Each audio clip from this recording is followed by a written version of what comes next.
اعوذ باللہ من الشیطان الرجیم بسم اللہ الرحمن الرحیم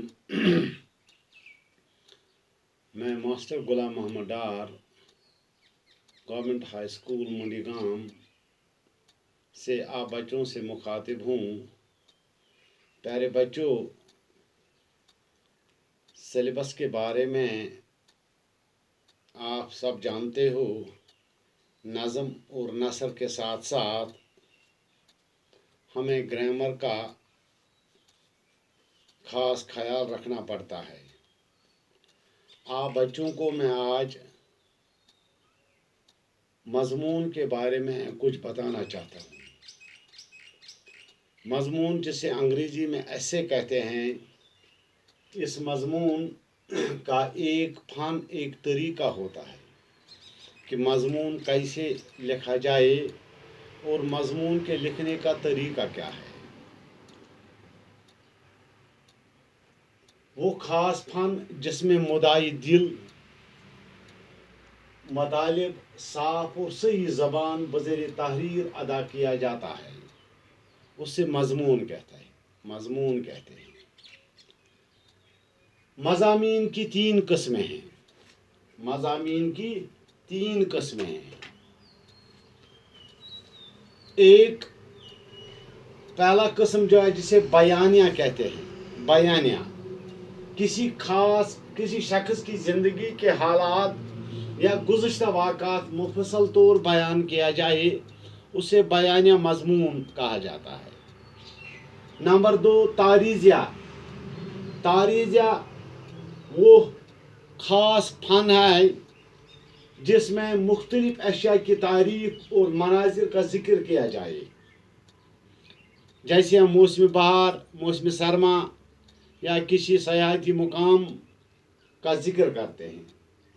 تیسرا جو ہے تفکریہ، اس میں مضمون کی تشریح کے بعد اس کے فائدے اور نقصانات مائع دلائل لکھے جاتے ہیں۔ ترتیب خیالات کے لحاظ سے مضمون کے تین حصے ہوتے ہیں۔ ایک تمہید ہوتا ہے، نفس مضمون، خاتمہ۔ تمہید کس سے کہتے ہیں؟ مضمون کی طرف توجہ جو مختصر اور دلچسپ ہو۔ سب سے پہلے تمہید یہ لکھا جاتا ہے اور موزون ہونا چاہیے۔ نمبر دو، نفس مضمون، اس میں ذاتی خیالات، مشاہدات سرخیوں میں تقسیم کیا جاتا ہے۔ اور نمبر تین، خاتمہ، مطلب خیز ہونا چاہیے، زوردار اور مؤثر فکروں میں ہونا چاہیے۔ یہ میں نے ایک تعارف آپ بچوں کو دیا کہ مضمون کس سے کہتے ہیں۔ آج میں آپ کے سامنے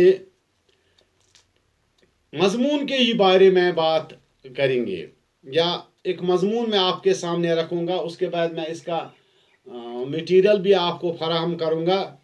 جیسے ہم اسکول میں ہوتے ہیں تو اساتذہ ہمیں پڑھاتے ہیں، تو اساتذہ میں کچھ ایسے اساتذہ ضرور ہوتے ہیں جن کے پڑھانے کا ڈھنگ، جن کے پڑھانے کا طریقہ مؤثر بھی ہوتا ہے، اور جن کے اٹھنے بیٹھنے کا طریقہ بھی وہ نرالا ہوتا ہے۔ اگر ہم اسی استاد کے بارے میں یہاں پڑھیں گے، ہم لکھیں گے میرا پسندیدہ استاد۔ میرا پسندیدہ استاد، یہ کیا ہوتا ہے؟ سب سے پہلے ہم استاد کے بارے میں ہی پڑھیں گے۔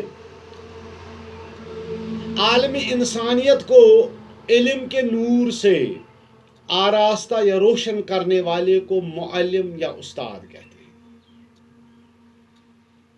استاد ابن آدم کو روحانی، جسمانی، معاشی، سیاسی، ماحولیاتی اور دیگر علوم سے روشناس کرا کے عالم انسانیت کو تباہی سے نجات دلانے میں اہم کام انجام دیتا ہے۔